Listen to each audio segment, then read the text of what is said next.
सारम केवली सुध केवली भणिदम। यह नियम सार परमादम है। इसमें गाथा 35-36 चल रही है, अपनी चल रही थी। पृष्ठ 73 है, आपके में पृष्ठ संख्या अलग हो सकती है। संखेजा अनंत पदे सावंति मोक्तस्य धम्मा धम्मस्य पुनो जीवस्य असंख्य देसाहु लोयायासे तावम् इदरस्य अनन्तयं हवे देसा कालस्य नकायन्तम् एयपदेशो हवे जम्मा। सरल है गाथाएं तो अर्थ पर भी एक बार विचार नहीं होगा। मुक्तस्य मूर्तिक के संख्येजा असंख्येजा अनंत प्रदेशा हवंती। संख्यात असंख्यात और अनंत प्रदेश होते हैं। पुणो और धम्मा धम्मस्य जीवस्य हु, धर्म अधर्म और जीव इनके असंख्य प्रदेशा होती, असंख्य प्रदेश होते। लोयाया से लोकाकाश में भी तावम माने उतने ही कितने असंख्य प्रदेशा हवंती। इधरस लोकाकाश से जो भिन्न है वो क्या है? अलोकाकाश। तो अलोकाकाश के अनंतयम देशा हवे, अनंत प्रदेश होते। ठीक है। कालस्य काल द्रव्य के कायत्व न हवे, कायत्व नहीं पाया जाता। क्यों नहीं पाया जाता है? जम्मा क्योंकि एक प्रदेशो हवे, वह एक प्रदेशी ही होता है। ये तो एकदम सिंपल सरल शब्दार्थ है, लेकिन इसके अलावा आप जो अपने को मूल विषय, ये तो सामान्य तो तब भी बताया था, लेकिन मूल विषय अब जो इसमें चलेगा वो महत्वपूर्ण है। पहला एक एक पॉइंट लें कि मुत्तस्य संखेजा संखेजा अनंत प्रदेशा। मूर्तिक द्रव्य के संख्यात असंख्यात और अनंत प्रदेश होते हैं। देखो इसमें कुछ में तो क्रिया हवंती दी है, कुछ में क्रिया हवे दी है। ठीक है ना? तो मेरे हिसाब से तो उल्टा दे दी।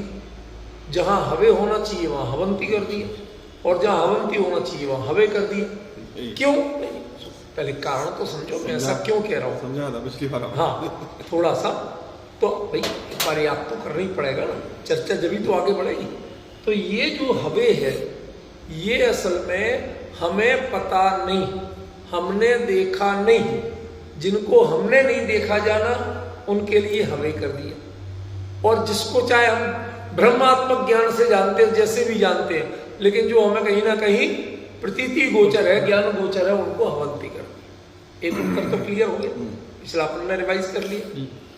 अब इसमें देखो कि जो संख्यात असंख्यात और अनंत प्रदेश कहे, ये जरा सा इसलिए विचारणीय है कि अनंत प्रदेश वाला कौन सा हो। ठीक है ना? भाई संख्यात असंख्यात तक तो समझ में आ रहा है, अनंत प्रदेश वाला कौन सा? क्योंकि असंख्यात प्रदेश वाला तो एक आध बड़ा सा लड्डू या कोई ऐसी चीज भी हो सकती है, मिट्टी का ढेला भी हो सकता है। क्यों हो सकता है भाई साहब? मतलब बेसिकली संख्या आप नहीं गिन पा रहे, लेकिन कहीं ना कहीं उसका लिमिट है। नहीं वो तो है। नहीं असंख्यात कैसे हो जाए? क्योंकि असल में हमने प्रदेश की साइज को नहीं समझी। आचार्य ने यहां मूर्तिक के जो एक प्रदेशो अणु होता है उसकी चर्चा नहीं की। बताया था ना पिछली बार कि अणु तो एक प्रदेशी है, उसकी चर्चा, लेकिन उसकी चर्चा नहीं की आचार्य। क्यों? क्योंकि छद्मस्त को उद्गल का अणु रूप में परिचय ही नहीं। उसे जितना परिचय है वो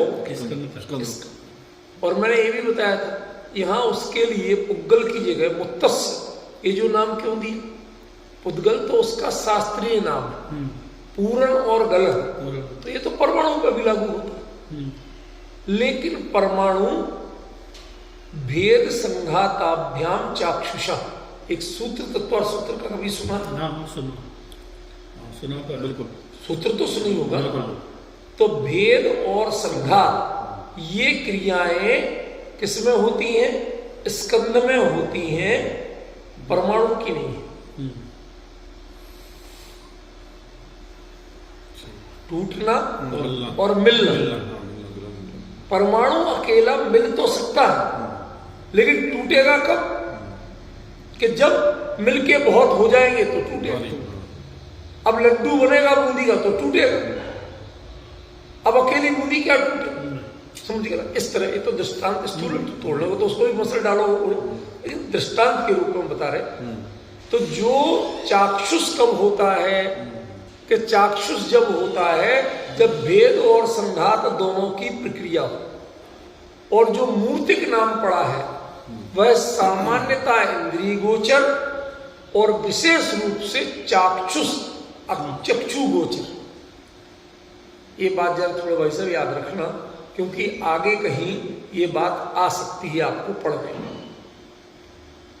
ये चर्चा नॉर्मली अलग से नहीं करते हम लोग, मूर्तिक माने इंद्रिय गोचर ही लेते हैं। जब कोई भी इंद्रिय ग्रहण कर रही है तो वो मूर्तिक है, इसमें कोई शक नहीं। लेकिन आचार्यों ने मुख्य रूप से जो मूर्तिकपना कहा वो किससे कहा? वो कहा है वर्ण और आकार से।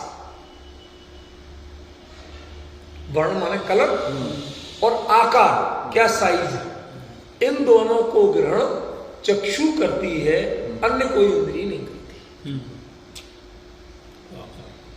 बात समझिए भाई, आप ऐसे पकड़ के लो तो वो एक्यूरेट आकार और उसका वो नजर जो आंख से नजर आता है वो छूने से नजर नहीं आता। समझ गए? ये अंतर है। छूने में आकार का ग्रहण नहीं होता, स्पर्श से हल्का भारी, रूखा चिकना, कड़ा नरम, ठंडा गर्म, स्पर्श के ये 8 ही कार्य हैं, आकार उसका कार्य नहीं है। समझ गए? इसलिए आकार और कलर ये दोनों कार्य किसके हैं? पुद्गल, वो चक्षु के हैं। इसलिए यहां मुत्तस का मूल अर्थ क्या हो जाएगा? जो चाक्षुष है। और चाक्षुष कौन होता है? स्कंद होता है, कभी परमाणु नहीं होता है, क्योंकि चाक्षुष होने में पहले भेद चाहिए फिर संघात चाहिए। समझ गया? तो भेद किसके होंगे? कि जो पहले पिंड बने। समझ गया? ये इसलिए ये नाम किसका हुआ? स्कंद का नाम हुआ। मुत्तस माने स्कंद, मुत्तस माने परमाणु नहीं। अभी तो बहुत आसान है, लेकिन एक चीज ध्यान रखना कि जब जब कहीं और पढ़ोगे प्रवचन सार आदि में मुत्तस, तो फिर वहां विचार करना कि उसमें परमाणु शामिल है कि नहीं। वो अकेले पुद्गल द्रव्य के लिए कह रहे हैं कि अकेले स्कंद के लिए कह रहे हैं? भाई यहां तो आपको समझ में आ गया, लेकिन ये आपको डिफरेंस अन्य जगह तोलना पड़ेगा, परखना पड़ेगा कि वो वास्तव में संपूर्ण पुद्गल द्रव्य के लिए मुत्तस शब्द का प्रयोग है कि अकेले स्कंद के लिए प्रयोग। यहां तो आपको कारण भी बता दिया कि क्यों है। ठीक है ना? क्योंकि वो चाक्षुष है, और चाक्षुष कब होता है? भेद संघात पूर्वक। और भेद संघात किसमें होते हैं? कि स्कंद में होते हैं, परमाणु में नहीं। ठीक है ना? इस प्रक्रम के, इस लॉजिक से आपको क्लियर हो गया कि मूर्तिक माने स्कंद, तो स्कंद के तो एक प्रदेश होते ही नहीं है, उसके तो संख्यात, असंख्यात और अनंत प्रदेश होते हैं। ठीक है ना? तो एक चीज और पूछी गया कि भाई असंख्यात प्रदेशी लोकाकाश में अनंत प्रदेशी पुद्गल कैसे? असंख्यात प्रदेशी लोकाकाश यहां दिया ना, लोया या से तावा माने असंख्यते सब। तो लोकाकाशी जब असंख्यात प्रदेशी है तो उसमें अनंत प्रदेशी पुद्गल स्कंद कैसे आ सकता है? पिछली बार बताया था। ठीक है ना? कहा जाता है देखो तेल जिससे मापा जाता है उस माप में आप सोना रखो तो 1 लीटर तेल वाली साइज में या 1 किलो भी तोल के समझ लो, उसकी साइज में आप पारा रखो तो 4 किलो आ सकता डिफरेंस। तो आपने माप तो ली 1 किलो की और माल आया 4 किलो, सोना रखो तो 10 किलो आ सकता है, उतनी साइज हो सकता है कि तो कैसे हो जाता है? कि ये जो साइज आप कह रहे हो ये बड़ी स्थूल परिमाण है। पुद्गल द्रव्य की जो सघनता है प्रदेशों की वो अपेक्षाकृत बहुत सूक्ष्म, समझ गए? इसलिए असंख्यात प्रदेशी जो पुद्गल है, जो लोकाकाश है, उसमें अनंत प्रदेशी ही नहीं, अनंत प्रदेशी वाले अनेकों पुद्गल स्कंध आ सकते हैं, क्योंकि टोटल पुद्गलों की जो संख्या है वो कितनी है? टोटल पुद्गल की संख्या कितनी है? जैसे जीव अनंत तो पुद्गल अनंत, और एक एक प्रदेश वाला भी मानो तो वो कितने हो गए? अनंत अनंत प्रदेश हो गए कि नहीं हो गए? पॉइंट समझ में? तो इसका मतलब है अनंत प्रदेश कुल मिला के नहीं होते हैं, वो तो एक एक स्कंध के हो सकते हैं, और ऐसे अनेकों स्कंध पाए जा सकते हैं। पॉइंट समझ गए? बात के लिए हुई। ये मैं बताना चाहता था कि ये जो है ये चीज घटित तो होती है, इसमें आश्चर्य की बात नहीं। एक अब इसका मर्म अब आएगा। दूसरा, धर्म अधर्म और जीव के असंख्यात प्रदेश होते हैं, तो नॉलेज के लिए बहुत अच्छा है, लेकिन ये जान के आपको क्या मिलेगा, आपको क्या समझना, आपके कौन से विपरीत श्रद्धा या विपरीत अभिप्राय का निवर्तन होगा और कौन सी भावना की पुष्टि होगी, ये अपन को भी निकल। लोकाकाश में उतने ही प्रदेश होते हैं, ज्यादा कम नहीं होते। ये जानने से क्या लाभ होगा ये निकालना आचार्य ने क्यों कहा। और इधर लोकाकाश से भिन्न जो है उसको इधर क्यों कहना पड़ा? पूरे आकाश द्रव्य के बता देते, भाई द्रव्य तो एक ही है ना, आपने खंड खंड किया लेकिन वो तो अखंड है। कैसे? सुनो, ये पैर जो है ना ये तो उतने प्रशस्त नहीं माने, और माथा उत्तमांग कहा जाता है, कहते हैं। यदि भगवान के दर्शन करने आए और आप पैर लगाने की बात करो तो आपको घोर पाप बनो, बात भी करो और माथा झुकाओ। अब बताओ ये पूरी बॉडी एक ही है कि नहीं? इनके परमाणुओं की जाति एक है कि नहीं? हड्डी मांस सब जगह है कि नहीं? फिर भी उत्तमांग माना गया कि नहीं माना गया? माना गया। तो भेद तो किया जाता है, जिसका जैसा उपयोग हो। अब उतने में जिसमें लोकाकाश में जिसमें बाकी द्रव्य निवास करते हैं तो लोकाकाश है। आकाश द्रव्य तो एक खंड है, वो तो टुकड़े टुकड़े हुआ ना, ये तो आपने कह दिया, ठीक है ना। तो जो ये दो भेद किए, इस दो भेद का कारण जैसे पैर और सिर है, क्या ऐसा है? तो क्या है कारण, ये जानना जरूरी है। इसके नहीं जानने से क्या विपरीत अभिप्राय हो सकता है वो जानना जरूरी है, और उसका निवर्तन करने से कौन से भावना की पुष्टि होती है ये जानना जरूरी है। देखो अभी सच बताना, कुछ आइडिया लग रहा है दूर दूर तक कि इनमें क्या विपरीत अभिप्राय हो सकता है और कैसी भावना की पुष्टि हो सकती है? मतलब जो वर्णन है उसमें कहीं ऐसी डेप्थ नजर आ रही है? नहीं आ रही। मैं मुझे भी स्थूल अब यहां से नजर आना शुरू होगी। आचार्य ने क्या कहा? काल के कायक तो नहीं, कितने एक प्रदेश वाला होता है तो बात, एक प्रदेश वाला होना कारणपना है, और कायत्व या कायत्व नहीं होना ये कार्यपना है। तो अब आचार्य ने मूल मुद्दे की चीज बताई है आपको, और वो क्या बताई? कायत्व। ये शब्द जब समझेंगे, लास्ट बार हमने इसी पे छोड़ा था कि ये शब्द जब समझेंगे इसका प्रयोग, कि जैन दर्शन में अस्थिकाय का प्रयोग क्यों किया, ये कॉन्सेप्ट अन्य किसी दर्शन में नहीं है। और हमें प्रदेश संख्या बताना ये एक जनरल नॉलेज की बात है। एक दार्शनिक कॉन्सेप्ट होना उससे हित जुड़ा होता। पॉइंट समझ? जनरल नॉलेज और हित इन दोनों में बहुत बड़ा अंतर है। ये कथन जनरल नॉलेज का है या हित का है, समझे ना? ये तय है कि जब दार्शनिक परिभाषा के रूप में लिया गया है तो वो जनरल नॉलेज नहीं हो सकती। उसके लिए अलग से नाम देना जरूरी नहीं था, संख्या के लिए बता देते, समझ गए ना? लेकिन जब उसे अलग से नाम दिया गया, इसका मतलब है कि उसके पीछे आचार्य का और हमारे आचार्यों का, केवली परमात्मा का वस्तु स्वरूप में कुछ अलग दृष्टिकोण है। ठीक है ना? ये क्लियर होते ही आपको ये सब क्लियर हो जाएगा। ठीक है?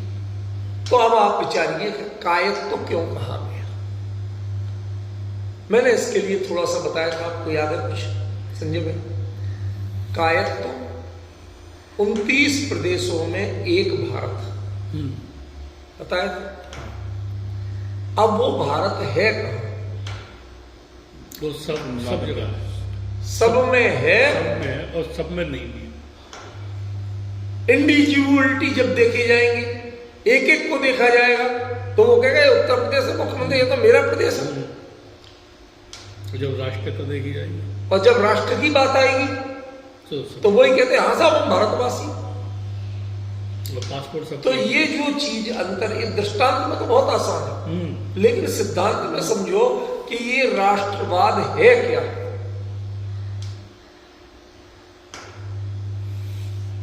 भिन्न भिन्न भाषाभाषी, भिन्न भिन्न वेशभूषा, भिन्न भिन्न संस्कार, भिन्न भिन्न भोजन शैली, वो सब लोग एक सूत्र में यदि पिरोए जाते हैं, जुड़ते हैं, तो किससे जुड़ते हैं? अखंडता की भावना वो किससे आती है? राष्ट्रवाद से आती है। समझ गए? भेद की बुद्धि किससे मिटती है? राष्ट्रवाद से। वरना इंडिविजुअली वो सब लड़ते हैं। बिहारी बंगाली से लड़ता, जम की लड़ाई होती। उड़ीसा वालों से तो खूब ही चली, समझ गया? उड़ीसा वाले आज भी कहते थे हमारा कल्चर एकदम डिफरेंट है, हम सबसे बुद्धिमान। बंगाली कहते हैं हम सबसे बुद्धिमान, समझ गया? तो अब ये जो अंतर चल रहा है, इस अंतर को मिटाता कौन है? पूरे देश में किसी भी जगह जाओ, राष्ट्र कहां है? राष्ट्र भावना और संवेदना में है, व्यवस्था में है कि वस्तु में है? भावना, संवेदना और व्यवस्था, 3 शब्द बोले मैंने, ठीक है ना? तो ये ग्रंथ किसका है? ऋणीय भावना ग्रंथ। तो एक तो आपको इसकी भावना निकालना, ठीक है ना? संवेदना, जब तक संवेदना नहीं जगेगी, उसको आप फील करना शुरू नहीं करेंगे, तो कोरी भावना से कुछ नहीं होता। पहले भावना से पहले जरूरी है संवेदना, ठीक है ना? जब हम राष्ट्रीयता की संवेदना में आते हैं, तब हमारी सोच बदलती है। कोई दूसरे देश ने आक्रमण किया, अब बताओ कौन सा प्रदेश का निवासी देशवासी नहीं बनेगा? मैंने क्या शब्द बोला? किस प्रदेश का निवासी देशवासी नहीं बनेगा?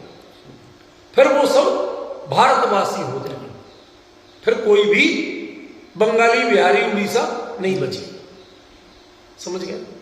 ये जो स्पिरिट है, ये जो भावना, जो संवेदना के साथ जो भावना बनती है, वो भावना देश को बचाती है।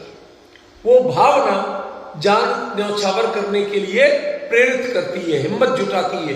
वरना डॉक्टर एक सुई लगाता है ना, तो उसमें उसको सी बोल जाती है, भय लगता है, और वहां तोप का गोला खाने में भय नहीं लगता।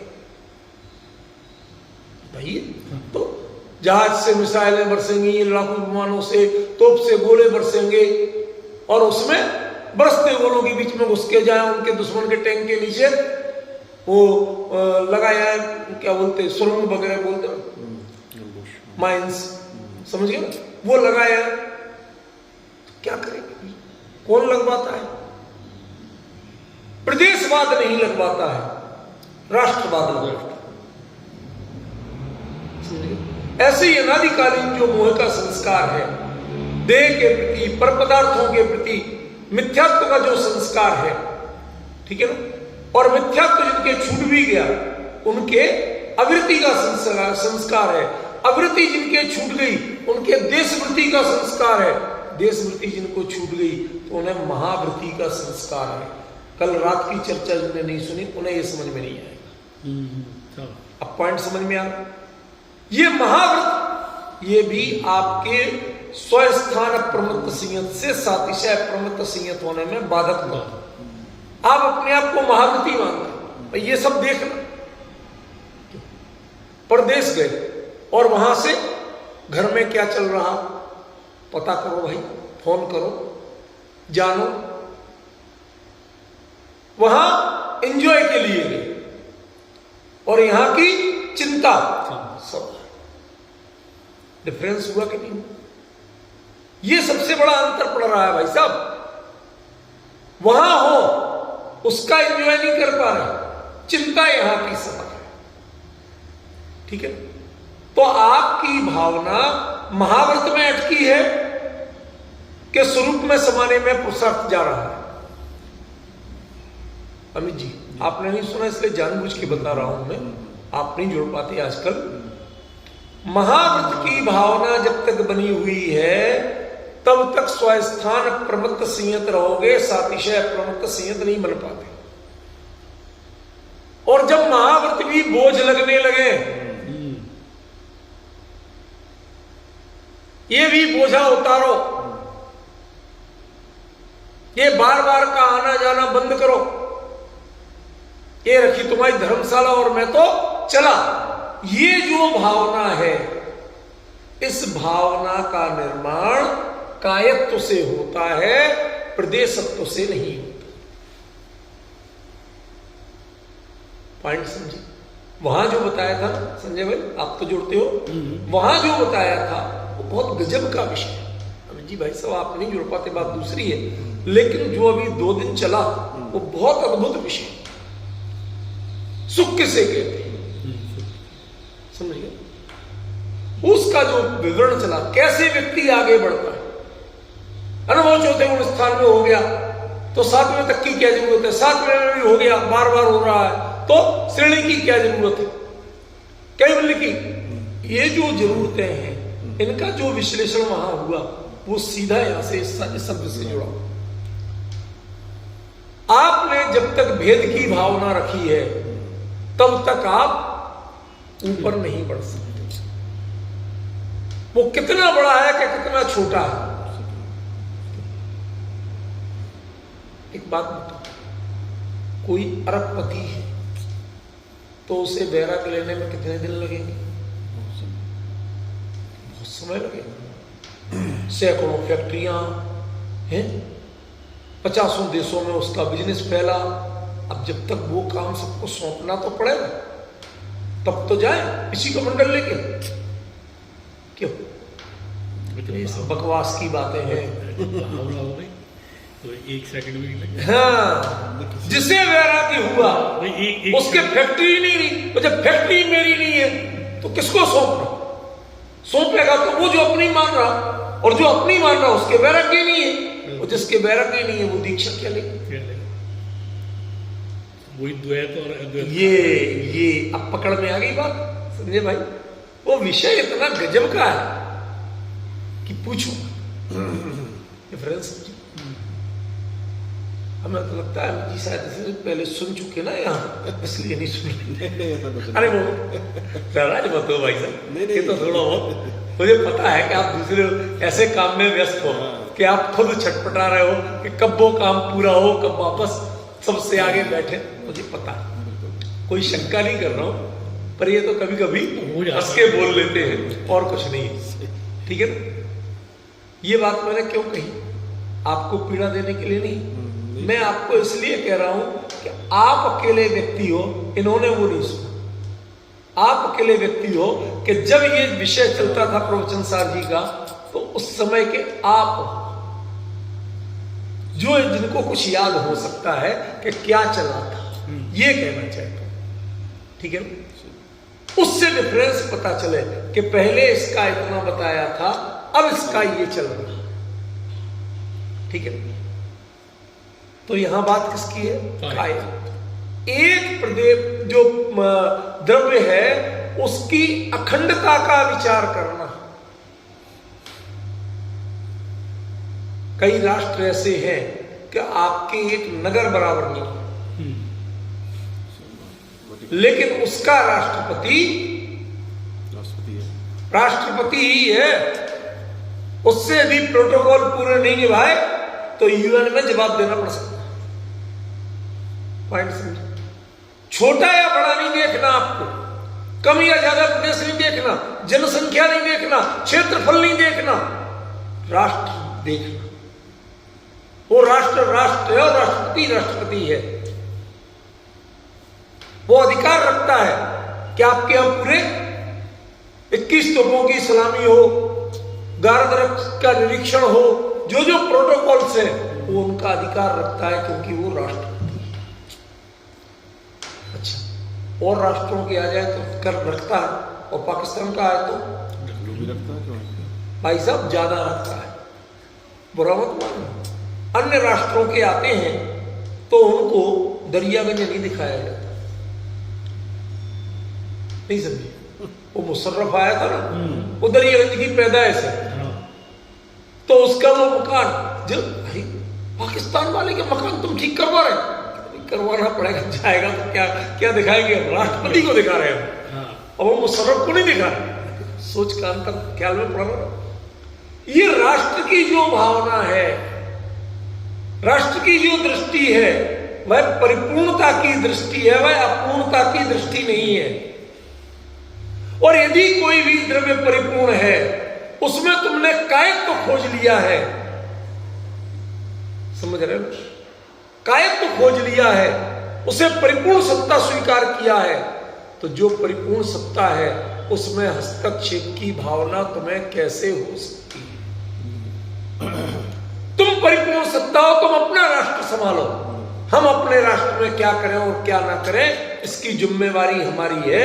इसके लिए तुम ये कह सकते हो कि मेरे यहां दखलंदाजी नहीं करो, लेकिन ये नहीं कह सकते कि तुम अपने अपने घर में क्या करो, मेरी समझी मर्जी, मैं रोज मूंग की दाल बनाऊं, तुम्हें क्या कह सकते हो, नहीं कह सकते। आपकी पत्नी रोज मूंग की दाल बना के खिलाती है, तुम कौन होते हो कहने वाले, मुझे पसंद है, मैं खाता हूं, वो बना के खिलाती है, तुम्हें क्या लेना देना इससे। ये डिफरेंस समझ रहे, पर की सत्ता में हस्तक्षेप करना नहीं और पर का हस्तक्षेप स्वीकार करना नहीं, इसका मतलब है कायत्व। अब आप बताइए, मुनि धर्म में पर की सत्ता में हस्तक्षेप करना और पर का हस्तक्षेप स्वीकार करना ये होता है कि नहीं होता? आजकल तो खूब हो रहा आजकल की छोड़ दो, मैं सच्चे मुनि धर्म की बात कर रहा हूं। है, वहां नहीं होता। होना नहीं चाहिए भाई साहब, होता है, सुनिए जरा, नहीं तो ये भावना कुंद कुंद को करना क्यों करना पड़ेगा? क्यों पड़ती है? यही तो कॉन्सेप्ट बता रहे आपको, करुणा बुद्धि पूर्वक उन्होंने नियम सार लिखा। आप परिपूर्ण सत्ता हो, आपका क्रमबद्ध में जब मोक्ष होना है तब होना है, जिस रूप में होना है वैसे ही होना है, केवली के ज्ञान में सब झलका हुआ है, तो किसके लिए समझाना? ये करुणा बुद्धि, ये इनडायरेक्टली कायत्व का कहीं ना कहीं अस्वीकरण है, डिक्लाइन करना है। भले ही करुणा बुद्धि से हो, दुर्बुद्धि से नहीं। भाई साहब, हमें बड़ी पीड़ा होती है जब हम पाकिस्तान के लोगों को देखते हैं कि 700-700 रुपए किलो सब्जी हो रही है, आमदनी बेचारों की जरा भी नहीं है, करुणा तो आती है। अभी जब मैं वहाँ था तो हमारे वहाँ जितने ड्राइवर मिलते, अभी हमें तो 100% पाकिस्तानी मिले थे, एक आधी मिला के लड़का, बाकी सब पाकिस्तान। और वो बैठ के बात करता, तो मेरी आदत थी आराम से बात करता, मैं आगे नहीं बैठता था, बच्चे पीछे बैठते। तो मैंने हर किसी से बात की। मैंने कहा भाई फला जगह जानते हो? कि हाँ नाम तो सुना। एक ने कहा हाँ मैं तो पास में ही रहता हूँ। तो मैंने कहा वहां कोई मंदिर है, जैन मंदिर? कोई मंदिर है तो वो जैन का है नहीं है भाई पता नहीं। मैंने कहा वहां कोई मूर्ति देखी? मैं गया नहीं, सुना जरूर। भाई तो यार अब की बार गाँव जाए तो देख के जरा उसकी फोटो मुझे व्हाट्सएप कर देना, ये मेरा कार्ड। मुझे इतना लगा, मैंने एक कविता लिखी उसकी गाड़ी पे बैठे बैठे, और बड़े ही भावुक होकर लिखी। हमने कहा ये सियासतदानों ने क्या बंधन लगाए कि आप वहां जा नहीं सकते, आ नहीं सकते। हमने कहा हवा जा सकती है, पानी जा सकता है, चींटी जा सकती है, चिड़ियां जा सकती है, उनको बंधन नहीं है। ये जो अपने आप को प्रबुद्ध मानता है वो सारे बंधन है। समझ गए? मैंने उनको बड़े लिख के जो उसको सुनाई मैंने, तो लास्ट में जब बच्चे उतर गए तो ड्राइवर भाई साहब पहले व्यक्ति मिले जिन्होंने इतनी आत्मीयता से मेरे को बात की। कहते अब मैं जाऊंगा देख के फोटो आपको व्हाट्सएप जरूर करूंगा, भेजूंगा कि वहां किन भगवान की फोटो है और कैसे है। और आज हमें समझ में आ रहा है कि जैन धर्म विश्व हिंदुत्व और इस सब की बात कैसे करता था, उसका प्रैक्टिकल एस्पेक्ट कैसे था। कहते आज आपको देख के हमने जाना कि जैन धर्म क्या। हमने कहा मैं अपने धर्म को ही मानता हूं, पूजता हूं, मैं नमाज पढ़ने वाला नहीं हूं, लेकिन हम उसमें द्वेष करने वाले भी नहीं। आप अपनी जगह स्वयंभू हो, हम अपनी जगह स्वयं। आपका कायद तो मैं स्वीकार करता हूं और मेरा कायद तो आप स्वीकार करो। डिफरेंस है। एक बहुत गहरी बात है। ये कायत्व की चर्चा संजय भाई इसलिए नहीं की कि उनके प्रदेश गिनाना थे। कायत्व की चर्चा इसलिए की कि वह अनेक प्रदेशी होते हुए भी एक अखंड वस्तु है। उसकी अखंडता को आप चैलेंज नहीं कर सकते, उसमें हस्तक्षेप करने की कोशिश मत करो। ये दिन रात जो आप चाय में चीनी चम्मच से मिलाते हो ना, ये हरकत करना बंद करो। सोच सकते पर में प्रवृत्ति जितनी चलती है, कागज पे स्याही से लिखना, कलम से लिखना, ताड़पत्रों पे लिखना, ये प्रवृत्ति क्या है? कुंद कुंद ने भावना भाई कि इसके बाद नियम सार लिख रहे तो लिख रहे, बंदे करो। प्रवचन सार तो वहां की बात के लिए मजबूरन लिखा गया। ये पंचम काल के जीव चौथे काल को कभी नहीं जान पाएंगे, क्योंकि हर किसी में जाने की सामर्थ्य नहीं, और जो प्रत्यक्ष जाके समझ नहीं पाएगा वो बताएगा क्या। इसलिए उस करुणा बुद्धि से लिखा गया, वरना नियम सार लिखते लिखते लगभग ये प्रतिज्ञा थी कि मैं दूसरे के कायत्व में हस्तक्षेप नहीं करूंगा, कोई पौद्गलिक क्रिया में मेरी अब रुचि नहीं है। संजय भाई ये मुनि धर्म से कितनी ऊंची बात है। संख्यात प्रदेशी हो, असंख्यात प्रदेशी हो, अनंत प्रदेशी हो, किसी में भी मेरा कोई इंटरेस्ट नहीं। मैं उनका कायत्व तो स्वीकार करता हूं। एक देश दूसरे देश के कार्य में हस्तक्षेप ना करे तो आप भी एक द्रव्य दूसरे द्रव्य के कार्य में हस्तक्षेप मत करो। गुरुदेव का एक द्रव्य दूसरे द्रव्य। अब समझ में आ रही पूरी बात कहां घूम रही? अब लग रहा कि एक गाथा क्यों लिखी गई। एक शब्द में उन्होंने सारा मार्गदर्शन दे दिया। अभी आप एक प्रश्न करिए, अमित जी भाई साहब को तो करनी चाहिए था अब तक, कि तो काल द्रव्य में कायत्व तो नहीं है, क्योंकि वो एक विदेशी, ठीक है ना। उसके कायत्व की चर्चा क्यों नहीं की, उसी राष्ट्र की चर्चा क्यों नहीं की? ये अखंडता के लिए कायत्व की चर्चा है। एक प्रदेश खंड हो ही नहीं सकता। उसमें करोगे क्या आप? समझ गए?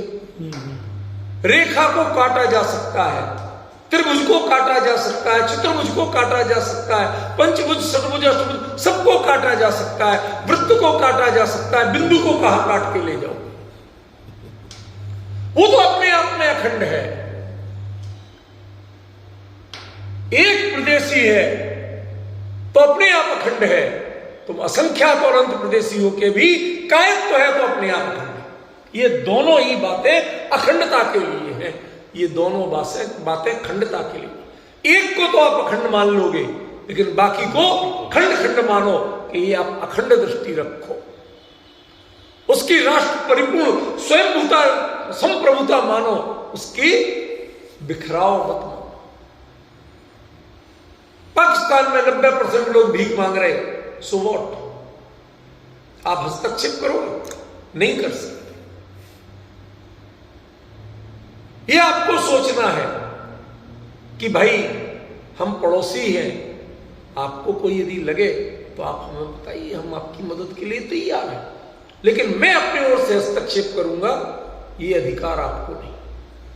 करुणा भावना एक अलग चीज है और हस्तक्षेप की वृत्ति एक अलग चीज है। क्या कहा अमित जी? करुणा भावना एक अलग चीज है और हस्तक्षेप की वृत्ति एक अलग चीज है। ठीक है ना?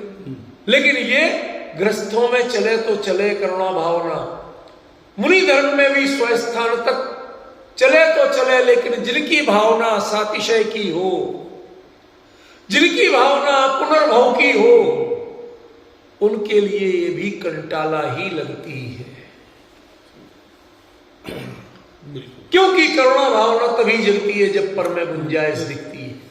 जब पर में अपूर्णता दिखती है तब करुणा भावना जगती है।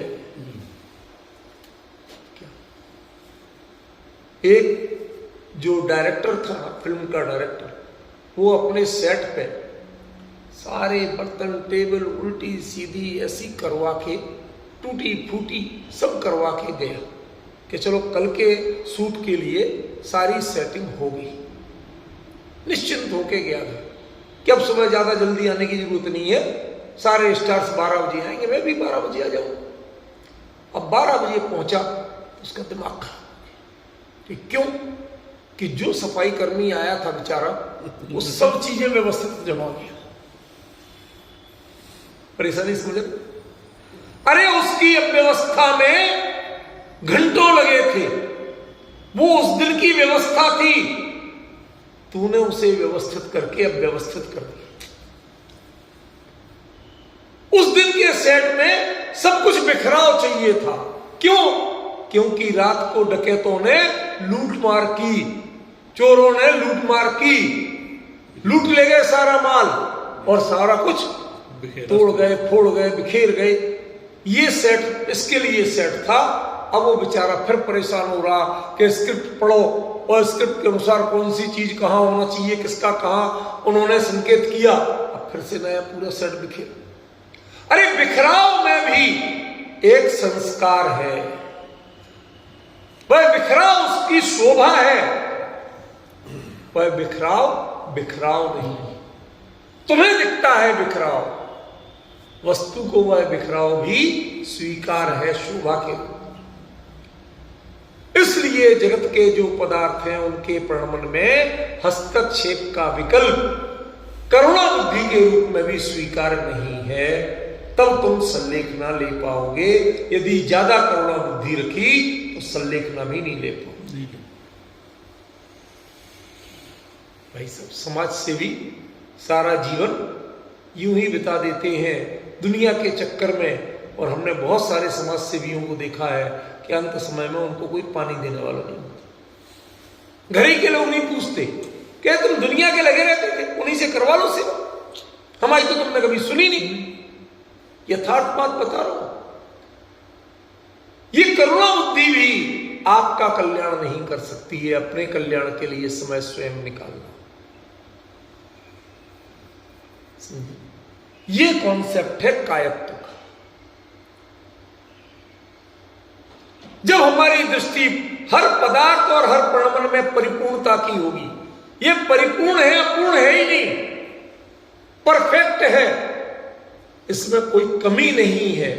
इसमें कमी देखने की दृष्टि बंद करो, इसे खंड खंड देखने की दृष्टि बंद करो, इसे बेचारा देखने की दृष्टि बंद करो। समझ? हम बात बात में लोगों को कहते वो बेचारा ऐसा, अरे कौन बेचारा है? सब अपना अपना काम जैसा उनका होना वैसे ही होगा, तुम्हारे सोचने से बदल जाएगा। क्यों? किसी को कैंसर हो गया, आप बेचारे बेचारे कह रहे हो, आपके सोचने से बदल जाएगा पढ़ना? क्या कर लोगे आप? संकलेश के अलावा क्या कर लोगे? ये संकलेश वृत्ति संलेखना की साधना में सबसे बड़ा बाधक तत्व, समझिए। इसलिए एक शब्द कहा और इन सब पर लागू किया कि इन सब में कायत्व तो है और काल में नहीं है, तो तुम कुछ बिगाड़ नहीं सकते, क्योंकि वो एक ही प्रदेशी है, अखंड है। एक अखंडता का वाची होता है, एक बेचारगी का वाची नहीं होता। वो अखंड है, उसका खंड हो ही नहीं सकता, वो टूट ही नहीं सकता, वो बिखर ही नहीं सकता। ऐसा निर्णय जब हो वस्तु स्वरूप के बारे में, तो फिर किस पर कृपा करना, किस पर करुणा करना, किस पर दया करना? जब सभी परिपूर्ण है तो लौट के चलो अपने में, प्रणति पर में भटकेगी। एक को भी परिपूर्ण बता दिया और जो है असंख्यात संख्या सबको परिपूर्ण बता दिया कि भैया तुम्हें किसी में कुछ लेना देना। हाँ, this is the way, this is the vision. इस चर्चा का, कायत्व का विजन ही है। विजन ही है। और इस विजन को नहीं पहचाना तो इन गाथाओं का अर्थ नहीं। जो अर्थ अपन ने किया था वो अर्थ शब्दों का अर्थ तो था, लेकिन कुंद कुंद ने जो ये लिखा है इस भाव से लिखा, विपरीत परिहर्तम, जब तक तुम्हें पर में हस्तक्षेप की बुद्धि बनी हुई है तब तक तुमने ना कायत्व का निर्णय किया, ना एक प्रदेशत्व का निर्णय किया। परिपूर्ण भी कहते हो और हस्तक्षेप भी करते हो, करुणा भी करते हो। किस पे करुणा कर? क्यों करुणा करना? कुंद कुंद ने नियम सार लिखा, ऐसा बहुत भावपूर्वक कह रहा हूं। उन्हें पता था कब पढ़ोगे और कितने लोग पढ़ के इसका क्या दुरुपयोग करेंगे। कई जगह तो यहां तक लिख दिया सोनगढ़ के नहीं, कुंद कुंद के ग्रंथ पढ़ना और रखना मना। खुद खुद के सारे नहीं, मतलब ये जो चीज है तो इस नियम सार की ये दशा भी होगी। उन्होंने सोचा था, करुणा भाव से लिख गए थे लोगों का भला होगा, लेकिन लोग नरक निगोद का पाप बंद भी इसके निमित्त से करेंगे, उन्हें पता था। तो कायद तो ऐसा ही है, तो फिर कहां से? ये अपनी परिपूर्ण ये है, कहते मैं इसकी गारंटी नहीं लेता। जिसके लिए नरक निगोद जाना है वो जिनवाणी को कभी सोनगढ़ कभी देवगढ़ के नाम से अपमानित करेगा। जिसको निजत्व और निकाचित कर्मों का बंद करना है वो जिनवाणी को अपमानित करेगा। बात वही है, जिनवाणी वही है, लेकिन कमी कहां पड़ रही है? विवेक की पड़ रही है। हाँ। आप अपने पूर्वाग्रहों से उसका अपमान करके ये सब भी होगा, तो ऐसे ही जब जानते तो भगवान काहे को लिखा? कहते यही बताने के लिए लिखा कि भैया अब मैं भी इस चक्कर से मुक्त हो रहा हूं और तुम भी इस चक्कर से मुक्त हो जाना, अन्यथा तुम्हारी साधना कभी नहीं। अब विचार कर सको तो इस पे शांत भाव से विचार। जब तो हम कुंदार्दरी इतने दूर चले गए, बात समझ में आ रही?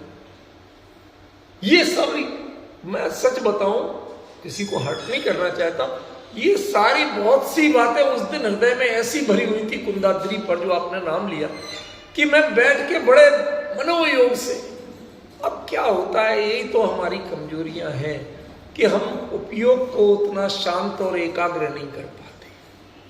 वो तो खली रही बस। जब भी कुंदाद्री का नाम आया ना, वो मैं सच बताऊं, वहां चलते चलते ऊपर पहुंचते पहुंचते इतना भाव विभोर था मैं कि ये लग रहा था कि कब चरण वंदना करके और वहां पहुंचूं और सबको साथ बैठ जाऊं। लोग उसको समझ नहीं पाए, काल की ऐसी प्रणति होनहार ऐसी थी, वैसी हो गया। वो भावना तो यहीं से बनी थी जाने की, जब ये चीज जो है, ये भावना वहां संलेखना की भावना, नियम सार पूरा खुल के आना था। हाँ,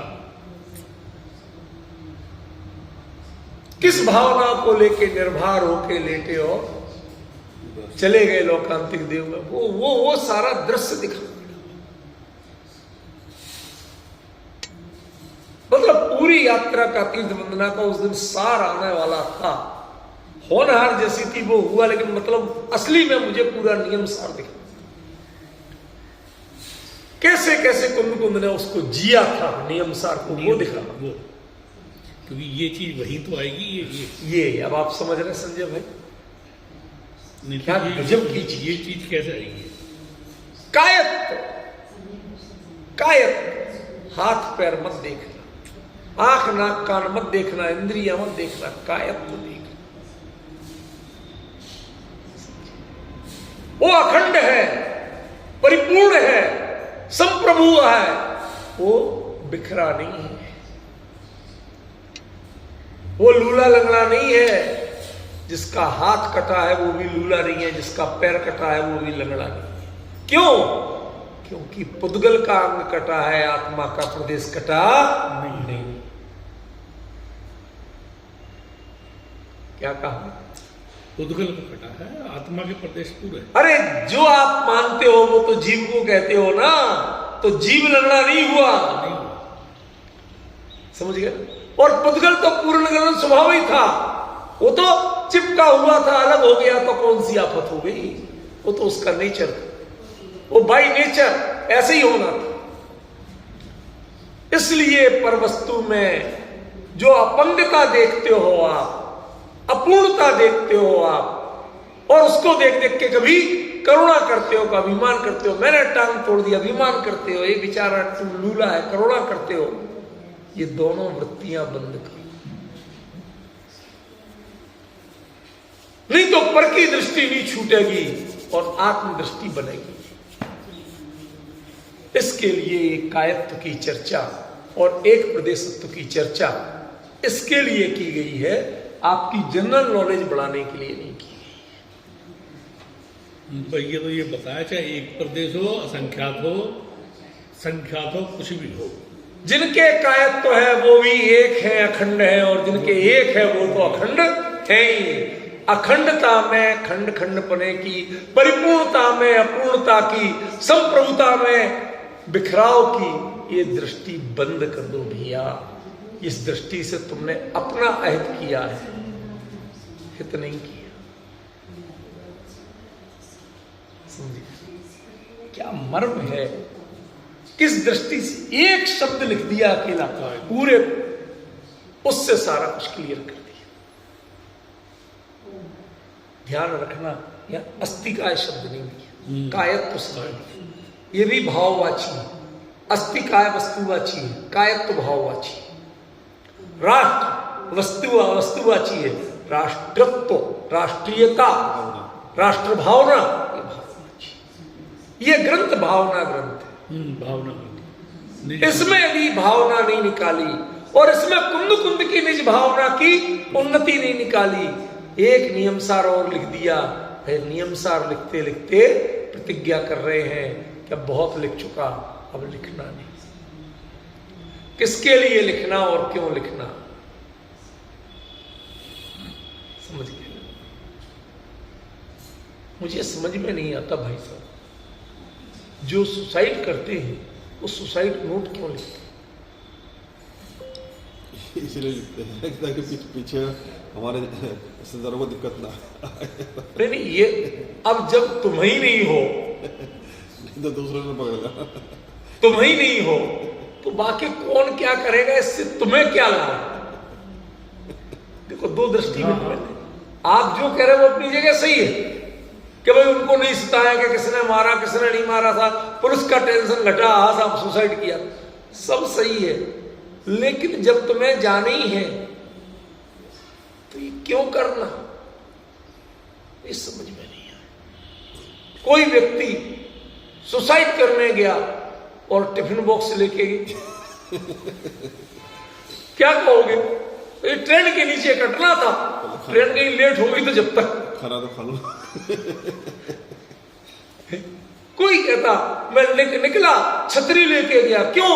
तब स्टेशन तक पहुंचने में रास्ते में बारिश आ गई तो, अरे जिसको मरना ही है तो उसमें भीग गया, निमोनिया हो गया, क्या हो गया, कौन सी आफत पड़ना है? जब तू मरने इसको अपना धर्म स्वीकार कर रहा है, अपना लक्ष्य माना रहा है, लेकिन ऐसी दुविधाएं बसी हुई है मन में, इसका मतलब है आप वास्तव में उसके लिए तैयार नहीं हो। ऐसी जो संलेखना की बात करते हैं और साधन जुटाते हैं, दो शब्द ध्यान दें, संलेखना की बात करते हैं और साधन जुटाते हैं, कुंद ने कोई साधन नहीं जुटाया। जहां कोई नहीं आने वाला वहां जाके संलेखना ली थी, कोई निर्यापक नहीं था, कोई नहीं था, अपने आप में परिपूर्ण बन के वो कार्य किया था। अब ये दृष्टि समझ में हाँ, ये इसी दृष्टि से तो हम पहुंचे थे। हाँ, ये है कुंद का व्यक्तित्व, ये है नियम सार लिखने की भावना, ये है नियम संलेखना की स्थिति। डिफरेंस बोल रहे हैं तो भाई हम आचार्य के हृदय को समझिए, उसमें उनकी भावनाओं को निकालें, तब तो पढ़ना सार्थक है। इसीलिए तो लोग जो शब्दार्थ में रह जाते हैं ना, भावना नहीं समझ पाए, कहते इसमें हम क्या बोले, कहते अजीब अधिकार पढ़ नहीं। हाँ बहुत है करते। समझ गया? ये तिरस्कार मत करो, जिनवाणी ये भी है, ये वही कुंद है जो भगवान की वाणी के सच्चे उत्तराधिकारी माने गए। गौतम स्वामी के बाद जिनका नाम है, सारी परंपरा छूट जाती है, वही कुंद है। अब तो कुंदाचार्य देव का नाम हटाकर दूसरा बोलने लगे हो तो करने लगो, होता क्या है, तुम कब मिटा सकते हो? संजय भाई जो निष्पक्ष जानकार है ना, वो जानते हैं ये कशाई लोग हैं, ये तो कुछ भी कहेंगे। जब मैंने आपको बताया था यूनिवर्सिटी में, जब पहली बार मैंने कोर्स रिवाइज करने के लिए रखा प्रस्ताव, तो 22 या 24 पेपर थे। 24 पेपरों में मैंने 8 जगह कुंद को रख दिया। तो हमारे एक जैनी विद्वान बोले, क्या बात है, कुंद के अलावा कोई नहीं जो आपने 8 जगह? अरे हमने कहा 16 जगह तो दूसरे रखे ही हैं, 8 जगह कुंद हो गए तो कौन सी आफत है? तो जो उस कमेटी के चेयरमैन थे प्रोफेसर रामचंद्र द्विवेदी, वो नॉन-जैन थे, पर वो दर्शन शास्त्र के विद्वान थे, भारतीय दर्शन शास्त्र और विदेशी दर्शन शास्त्र। वो कहते कि भाई साहब जितना मैंने जैन दर्शन पढ़ा, मेरा बस चले तो 24 के 24 में जैन कुंद रख दो, क्योंकि कुंद को माइनस करने पर जैन दर्शन में कुछ बचता ही नहीं। सही। ये एक नॉन जैन विद्वान बोला था, इनको माइनस कर दो, कुछ बचता नहीं है। तब समझ में आया कि मंगलम गौतमो गणी के बाद मंगलम कुंदाद्यो के इज द फर्स्ट पर्सन, पहले व्यक्ति थे जिन्होंने जैनत्व को, जैन दर्शन को, जैन धर्म को, जैन जीवन शैली को जीवंत करके दिखाया।